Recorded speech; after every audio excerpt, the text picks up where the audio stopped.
لو ولادكم زي بنتي بياكلوا البياض ويسيبوا الصفار ومغلبينكم، تعالوا اقول لكم ازاي اتغلبت على الموضوع ده وبإضافة بسيطة خليتها تحبه وهي كمان اللي بتطلبه. اولا بخليها تاكل البياض زي ما هي عايزة، وباخد انا الصفار في طبق وبضيف عليه رشة بسيطة قوي من الفلفل الاسود، وكمان بضيف عليه معلقة من الجبنة، ممكن جبنة ملح خفيف او جبنة بيضة او جبنة كمان مكعبات اللي انتوا تحبوه فوق.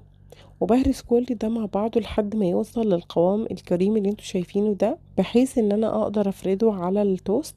وبعد كده بضيف عليه المكون المغري بالنسبة لها وهو الخيار.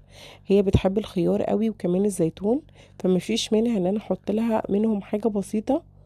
زي مثلا انا هحط معاكم دلوقتي الخيار ده اللي انا كنت عاملاه معاكم، هتلاقوا طريقته موجودة على حسابي، ادخلوا وشوفوه. وطبعا مش شرط ان هو يكون خيار بس، ممكن تضيفوا اي اضافة ولادكم يكونوا بيحبوها. المهم خدت شوية من الخيار بعد ما قطعته صغير قوي زي ما انتوا شايفين كده، وضفته وقلبته معاهم، وبعد كده فردته على التوست. شوف بقى ازاي بيكون سهلة في الفرد وشكلها بيكون حلو قوي كمان.